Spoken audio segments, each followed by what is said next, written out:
director of Cherish Children's Academy. And I love so much what you say in your mission statement that that we cherish self-empowerment, cultural vibrancy, social responsibility. We cherish, I love this, curiosity, innovation, and creative thinking. We cherish nature and mindfulness. Yes. Cherish you. It's so beautiful, Infinite. Thank you. So I really appreciate that.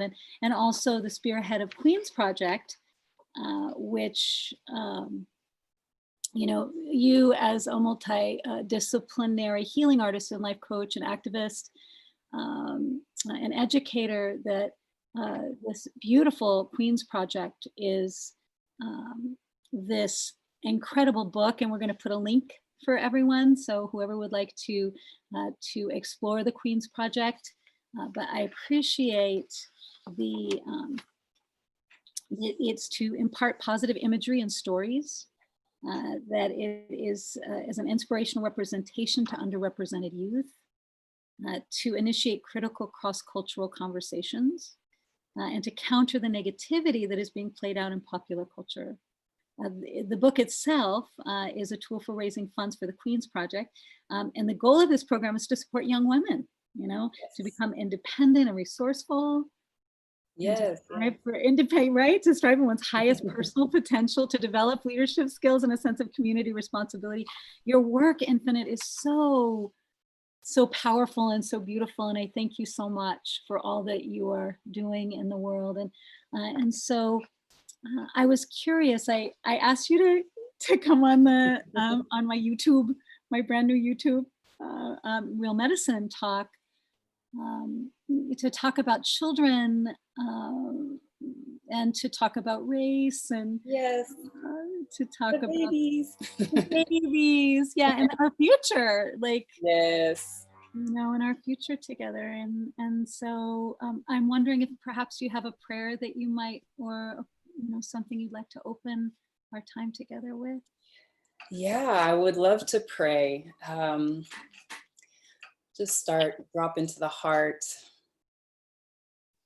I'll start there. I really want to pray for all of the hearts, minds, and souls that are viewing this, and their families. And I just want to support their wellness. And I just pray that everyone can come forward with an open, clear, full, and strong heart.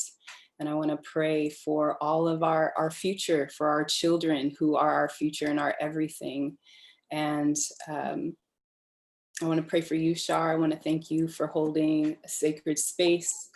And I want to pray for just the world in general, for our healing, and that we're able to just step into our courage and our strength at this time. It's really calling for that at this time. And that Spirit just really holds us, and that we can be affirmed in the beauty and the strength and of humanity, that humanity can, I really believe in humanity and the goodness and the beauty of humanity, and that we will overcome all together. So that is my prayer. That is my prayer. Thank you. That was such a good prayer. Oh my gosh. Oh, thank you. I pray. I send a prayer for you, Infinite. Thank you. You may flourish.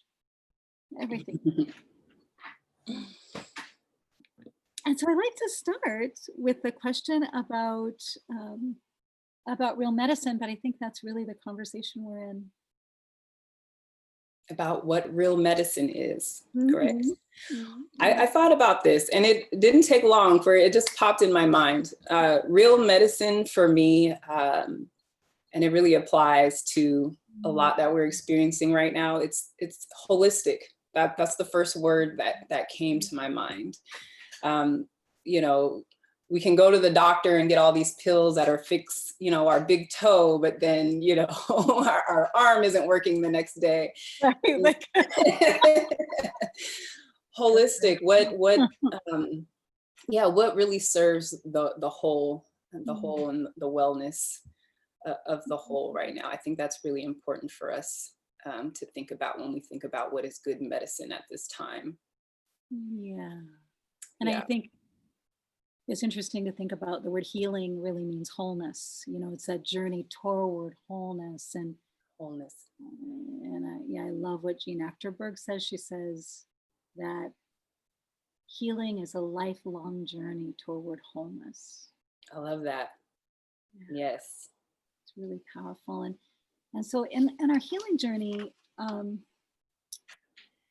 I was wondering, you have a preschool, and it is an incredible project. I was so honored to be a part of the opening ceremony and to cut the ribbon for I mean, we had to work at that ribbon. That ribbon was Right.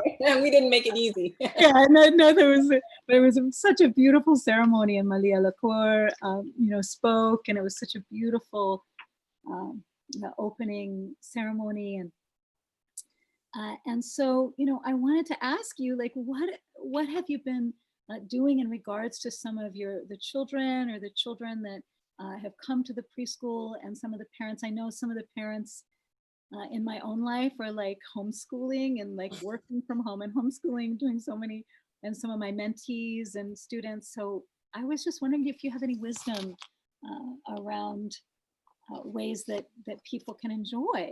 I mean, not just do it, but like, what an opportunity, right? Right. You know, hard You know, opportunity.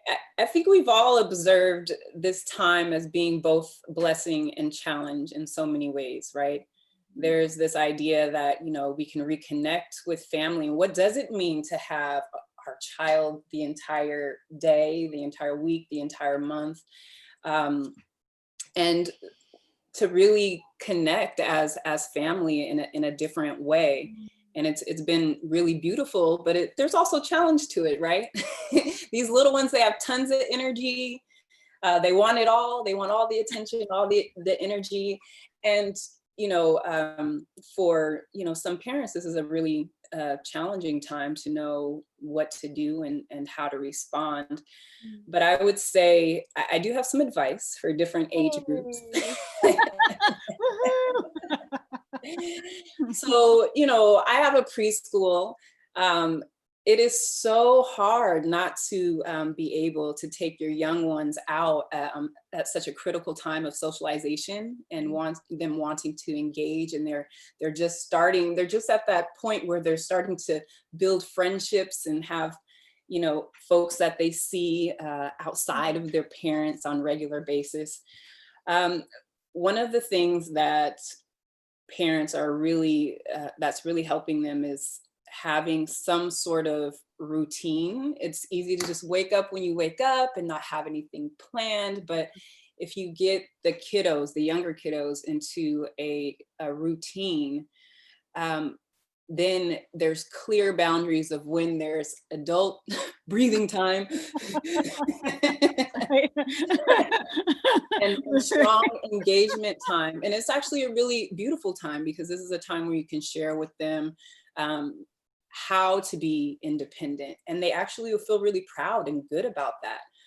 An example is if there's an 8 a.m. wake up and then there is maybe family breakfast, but then the little one, the kiddo, knows that it's still, quiet, mellow hours, and maybe there's special reading material out for them for the first hour of their day, and that's their time where they can be with themselves. It may take some practice, but eventually they'll grow to enjoy, that time and space. And then, of course, like all people, we need some time outdoors, and we need that active time, and we need that engagement time.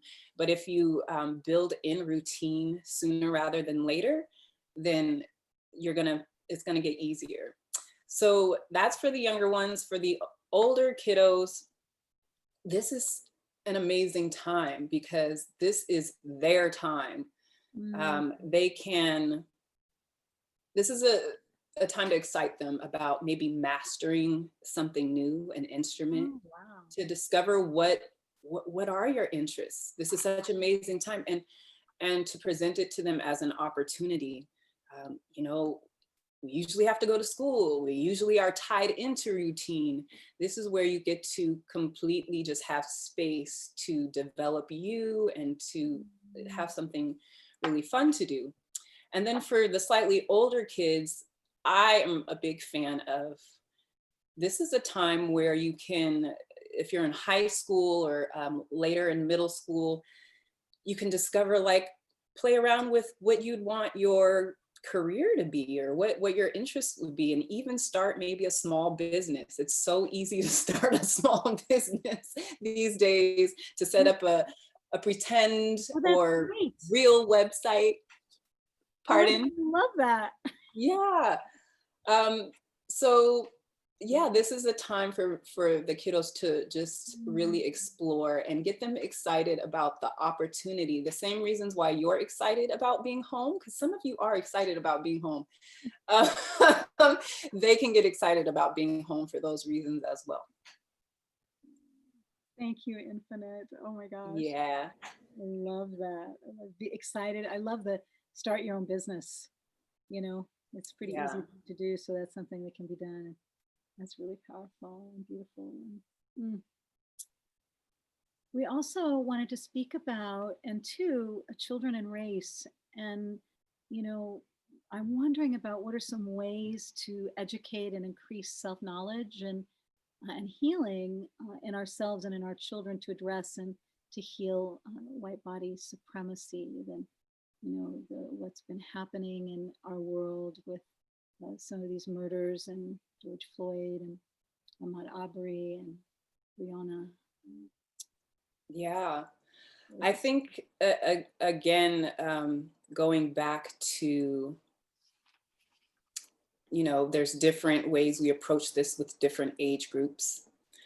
But what my philosophy is, certainly communicate. And I really believe that, personally, if a child can speak the question, then it deserves a response. It deserves an answer, even if the answer is, oh my, I do not know. Let's find out together. And I think that it's really important for children to see that humanness and to be able to hear, I don't know, or I'm struggling with this, or we're going to be on a journey as a family learning about this together. I think that's really important.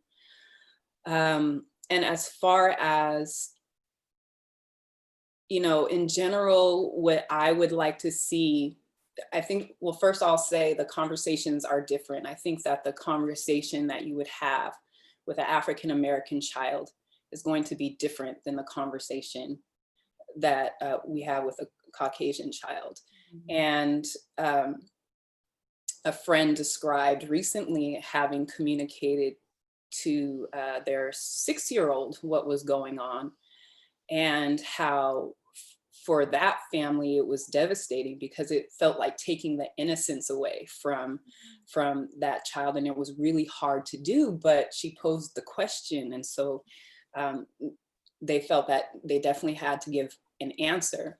And what I say to that is that you definitely can shield a child from the trauma without, and still be able to give solutions, right?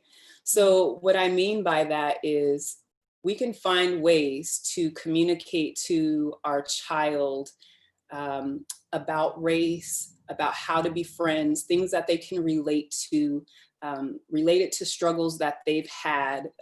Children get picked on and they've experienced levels of discrimination. So use the material from which, source from their own personal experience, and have the conversations and be solution oriented around that, without having to bring forward all of the graphic detail, right? But I think for Black parents also, the rub is that we want to tell, you know, we have to tell our children more, because we also want our children to know how to be safer, to know, have more context to what's going on for their own safety and awareness as they move through the world, right? So there's that aspect of it. For children, for Caucasian children, the suggestion that I have is don't feel like you can't, again, communicate, even if you don't know all of the details or you don't have all of the answers. I would still answer the questions to the best of your ability. And one of the things that, in the specific context of speaking about racism, is to not give the pat answer of racism is when, white people hate Black people, right? Because for me, that's a part of it. But what we're really working on at this time is racism from the systemic standpoint as well. It's the unconscious piece that we're working to not pass down to our children. So we're trying to bring awareness to places where maybe you're not even fully aware. And so one of the things is to also, aside from just having the conversation, that we're not being sort of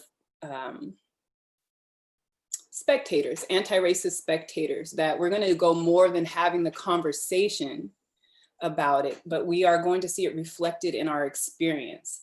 So one of the big things about early learning is it's all about creating this environment, because when they're young, they really absorb the environment and they learn through the environment.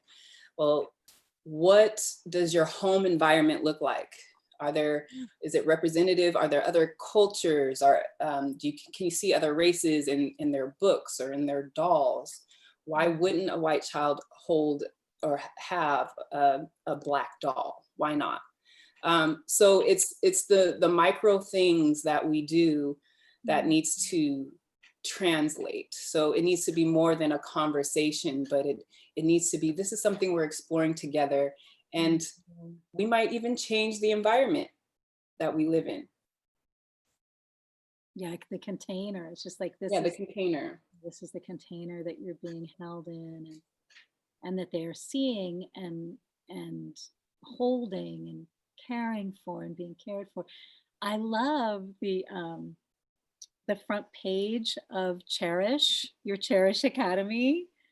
It's so striking and beautiful, and it's really showing what you're sharing right now. It's a visual representation of that. So I love seeing that, and I think it's Resma Manakem is really beautiful. I think it's this. Oh, wow. This is it's so beautiful. And he speaks a lot about how trauma is, it's held in the body, but also that it's our epigenetics. And this book is on racialized trauma and the pathway to mending our hearts and our bodies. And he's a therapist. He's a trauma therapist. You can see I have all my, my books.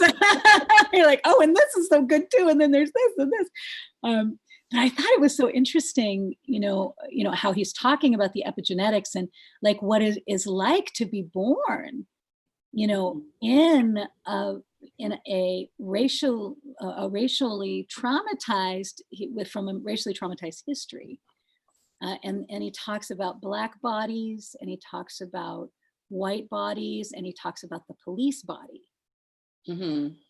And so I'm really interested and very engaged around some of the exercises that he has. But I wanted to ask about, because one of the things he talks about that it's in the body. It's not something we can like the white bodied supremacy. So he uses the white bodied supremacy. So it's really about the body and how these things have, they're in our system, they're literally in our bodies. And so how can we be, my curiosity infinite is, how can we, because he calls it a practice. Yeah. We have to practice if we're going to not be white supremacy, white body in our white body supremacy. We have to do practices. It can't be an intellectual exercise. It's got to rest in the body, and we have to be able to come back to ourselves. Right. I love that. I love that that's mentioned. Mm, It's the reason why I'm in early learning actually. If I want to create the world, support a world that I want to see, it happens in preschool. Like I do all of these other things, but the human being is really developed, in these early formative years. And yes. within the first several years of life, you have all of these connectors happening, all these neural pathways. Have picked up uh, by the age of 2, they have discovered uh, white versus black Mm, and where their position is in all of that.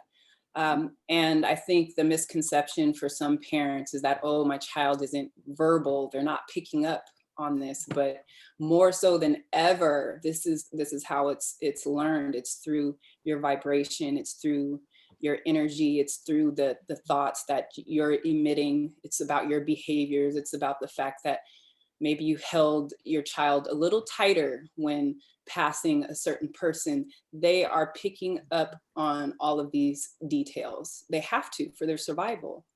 Um, this is how, as human beings, we are able to take in what is safe, what is not, where do I belong, who do I belong to. So mm, yeah, very much so in the body, and also in the way that you're speaking to being born, and it also being in the body as well. And so having to train the mind to change, or the system to rewire the system is, mm. I see it as being pretty tough, which is why it's like, if we can really reach our children now, we don't have to do the hard work of undoing later. So yeah, I think that's very true. Yeah. And I also have been wondering, are there practices and processes like that you have found to be really successful?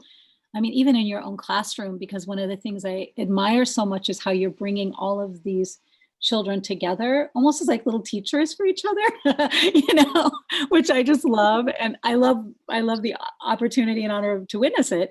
And also your incredible skill at the safety and container and education you provide. But there's also, uh, what are some things perhaps you see two children having a conversation and maybe there's, they're not agreeing or there's a struggle or, you Yeah. know, what do you find yourself being able to bring to them that really provides the ability for them to kind of, land in their bodies or kind of regulate themselves? Oh yeah. early early learning, that's all we do all day. Okay, that's the whole Yeah. school. We're gonna help you regulate, and then I'm gonna go in a corner and cry a little bit and regulate myself, and then Yeah. so well, in my classroom, we have a whole table, a Oh, whole yeah. section geared toward sort of the social emotional corner is what we call it. But Great. it's really about, I have a mindfulness and awareness practice as a part of my program. So we do everything from like, feeling our own breath to yoga to, Oh, that's great. you know, oh, notice, you seem angry right now. Like, notice how you're feeling. How does your body feel? Would you like to keep this emotion? Should we do something about it? I have like the breath ball. I have things. Distraction is also a good one. Oh, yeah. Sometimes we just got to distract you. But yeah, there are tools out there for sure to support children. I think just the main part is notice what they're experiencing, because they won't be able to notice for themselves, and to be able to really Mm. um, eye level engage with them and let them know you're there, and that you're there to help walk them through the process and show them tools. And I use the same tools I give to them. So You're like, I know ball, this is, ball. I know this is, but the thing is, I think one of the things, Infinite, is that we actually have to do the practices. So it's so powerful that, they're able to come to you so young, where they will be able to settle into their bodies. you know that's Yeah. that's one of the things that I like about Resma Manakem's work, is that, from my grandmother's hands, is that it talks about settling into the body. Like, how can we settle? How can we not be, like I think you said it really beautifully, and terribly, when you said, just noticing how your parent responds when you're an infant and they're carrying you, and you're passing, maybe you're passing a white person, or maybe you're passing, an Indian person, or maybe you're passing a Black person, maybe you're passing, but the difference in how that child is being held, that's. Yeah. Yeah. It gives the child a full picture. So you're absolutely right. I think modeling um, Mm. is huge. It's always number one. Children will model model your behavior for sure. And if they see you get upset and go find a corner to take some breaths in and come back and announce that you're ready to commute, they will pick that up. They will do that. Most times So good. One of the things I love about your classroom is that Nova and I brought my nephew to the opening, and he had so much fun. Oh my gosh. Was the map, and that there's this beautiful map. And I mean, it's so interesting. Like, I have some more tax to put in, right? Yay. I have more tax, I've also had the at that time, I hadn't actually met my birth father, and I've met my birth father now. Oh, So that's a very amazing, wonderful thing that has happened in my life. I mean, we're just beginning our conversation, so it's very sensitive and tender and vulnerable still. But there's ancestry I had no idea that I had. So on your map, I get to put some new text. Like, yeah. I get to put, I also have this, then I also have this, and so. It's so beautiful to, and also, where have you been, or Where have you been? Yeah. yeah, where's your family from, and um, so it was really beautiful. And then Nova and I also got to do, we were also wanting to talk a little bit about the future, but we were also able to look at the map and be like, oh, well, where do you want to go in the future, and then there was a different colored tag for, like, where we wanted to visit in the future. And I mean, it was just really beautiful to dream with him, and to explore the world with him in that little class, that beautiful, well, it's not little, the beautiful classroom that you created, for children to explore who they really are, and to, create some bridges. So I was wondering, about the future, and you know, what do you think will most bless, and care for us going into the future? There's so many things happening that are so powerful, and I think I really appreciate how, the America we've never had, I think, is what I've heard Oprah and a couple of other people. Wow. I haven't heard it that way. Yeah, it's like, We've never had. we need the Yeah. America we've never had. Yeah. Um, so I'm just curious about what's your vision, or what are your thoughts about how can we get that, or How can, oh, baby steps. I think we're doing it. we are doing it. I think what's most important right now is, I think what, just talks with other African Americans is there's this nervousness about, how authentic is this? That what's happening? Is it just simply a result of anxious folks locked in? I don't want to at all minimalize. I won't do that, but I love it. I fucking love it. That's so great. I would just speak to, because uh I'll just speak for me. For me, a Black person dying in the ways that they've been dying is every week. So it was a little bit of a shocker that this was the thing that will get 60,000 people out of the house. It was like, wow, it's wonderful. But I think the fear, for me at least, has been how many folk, once the economy gets going again and life becomes the new normal, are just going to say, well, we've done our job. We marched for 2 weeks, and we can go to business as usual.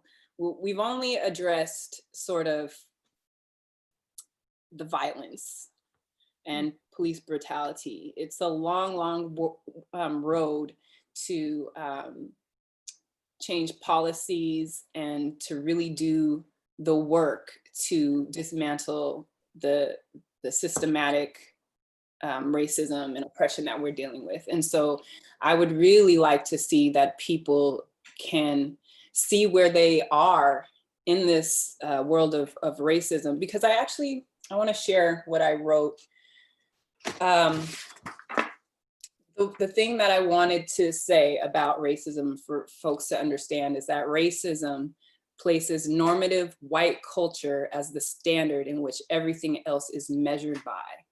So if you really think of it in that context, then I think it will help you understand what your role might be in that. And I'll give a brief example.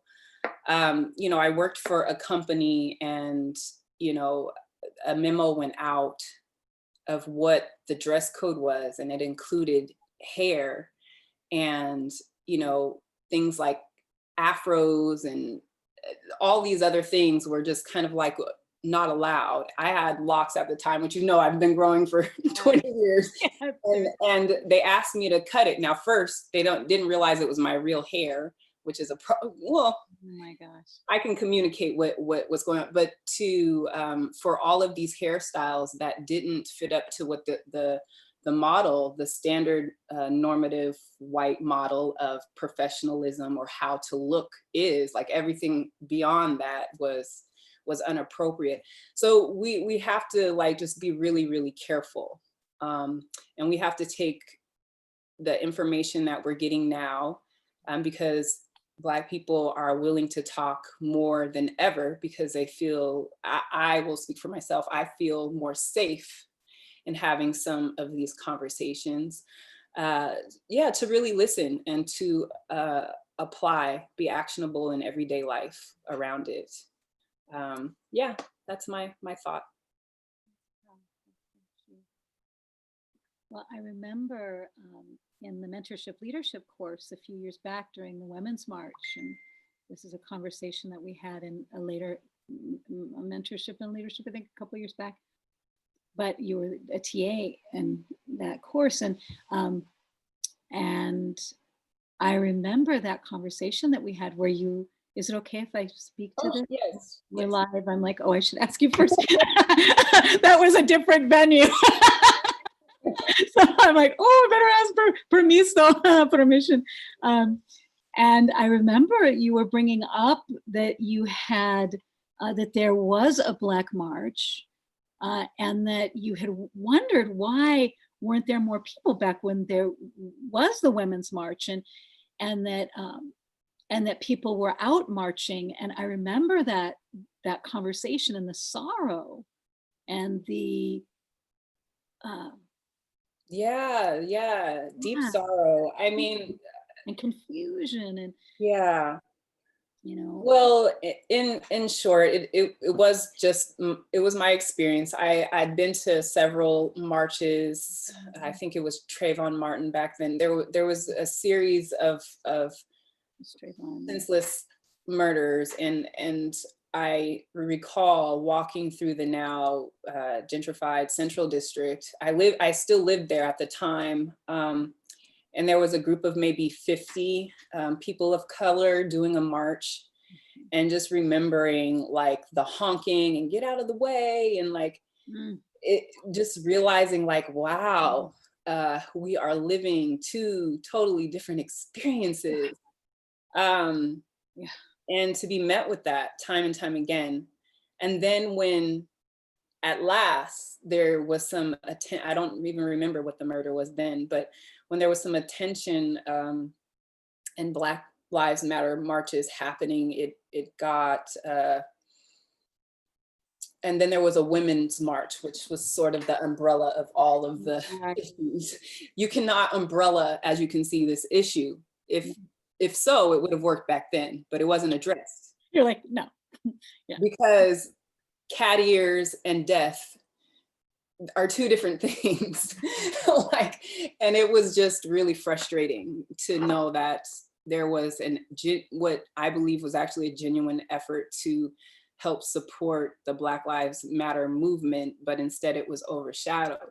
Now there's the other historical piece of that, you know, these civil rights movements, these movements for Black lives, there's a lot of other movements that generally piggyback on them. So it's like we're, you know, this is just my perception, but it's like we do this work, and we get to these spaces, and then other you know, issues will piggyback off of this. And I just really feel like, you know, just like initially people didn't understand, well, all lives matter. You know, there was that whole thing. So it was just like, we've really got to hone in on this one thing. We really got to hone in on Black Lives Matter. Yeah. Repeat. Black Lives Matter. Repeat. Yeah. Yeah. So it's interesting. We've come far since that march. Yeah. Many marches. Many. For weeks now. What, 3 weeks now? Yeah. Yeah. It is a time of reclamation. It is. Yeah. The other thing, Infinite, is it's so funny because one of the poems I have, it says, "May our ears." I just looked at "May our ears." I'm like, oh no, the ears. Well, so much for that poem. No. Smack. Oh, No. I'm sure it will be interesting. It's an Aztec poem from the Aztec. But I just think it's so funny how the mystery just shows us all these things, and then I whack myself, you know, in the eye. So what I'm wondering, well, what I love is I just love how impossible it is to do anything perfectly. You know, it's just like I think people want to do everything perfectly, and I just think about how it's like it's just not possible, and who would want to anyway, because then all learning goes out the window, right? right. And so I think that there's something important, and I know that with your school, you know, probably even trying to teach children that, you know, does that become an issue in the do some of them want to do things, or are they able to? Not with Teacher Infinite. Not with Teacher Infinite. Oh my gosh. You know, no, you remember Happy Little Trees? No, Happy Little Yeah. Mistakes. Well, I, you know, it's all part of the learning process. And everything in the classroom is sort of an experiment, and we're being curious. Curiosity is what we lead with. And so Curiosity is key. so not being perfect, but observing, being curious, and, you know, doing our best, applying what we learned. The other thing I'm wondering, Infinite, is about building bridges. You know, we did a podcast a couple of years back, I think, about that we did, called "Bridges Not Walls." It was a leadership and mentorship process that we did, but it was called "Bridges Not Walls." And so I'm wondering about, you know, we've talked about children and race and the future, and, you know, so I'm wondering about how can we build this bridge? What are the bridges that you feel are most essential to build at this time? And any thoughts about that you'd like to share? The bridge is knowledge and understanding. And that happens with first being open and again, back to and curious, Mhm. and being willing to step out and have engage community and have conversations. If we don't know each other's story, Mm. Mm. how can we go anywhere? And there is a, you know, a river between us. We have to share our stories, and that's part of what the Queen's Project was about. It was about uh, just being open and sharing with people what our vulnerabilities have been, what challenges we've learned from, what we're sensitive to, the stories that have made us, the stories that have broken us, Mm. to just be able to sit with new stories. And then after that, I would say, step out and create your own new stories. When is the last time you've been in a space where everyone didn't look like you? Or when's the last time you've tried something completely new, or tried a new food, or taught yourself something different, or another language? So I really think it's about, yeah, the ways that we can share stories and open up our heart and our spaces to Mm. something new and something unimagined, maybe. Mm. Beautiful. Beautiful. Thank you. And I have this really powerful. This is Face and Heart. It's an Aztec poem. Mm, And it's saying, may our ears hear what nobody wants to hear. May our eyes see what everyone wants to hide. May our mouths speak our true faces and hearts. May our arms be branches that give shade and joy. Let us be a drizzle. Let us be a sudden storm. Let us get wet in the rain. Let us be the key, the hand, the door, the kick, the ball, the road. Let us arrive as children to this huge playground, the universe. Let us arrive as children to this huge playground, the universe. beautiful. I don't mind those ears at all, Shah.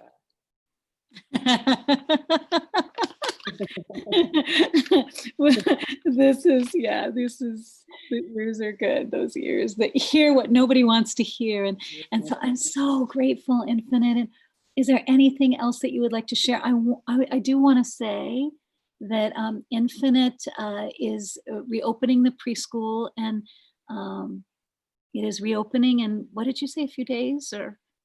Yeah, it's reopening this week, and Mhm. we're gonna see how it goes. And so I really want to open up for if you would like to donate to the Cherish Academy. We would be very grateful for any support that you could give the Cherish Academy, and also the Queen's Project. We have them posted in the chat.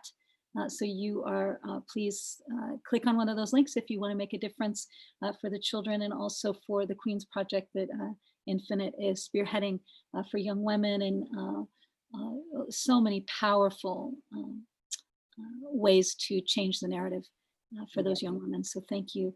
Thank you, Shar.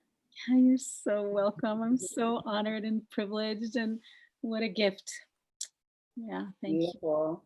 Mhm, Can't thank wait to see your face. I can't wait either. And thank you, everyone, and thank you for listening. And we invite any comments or any questions in the comment section. And thank you so much for joining us.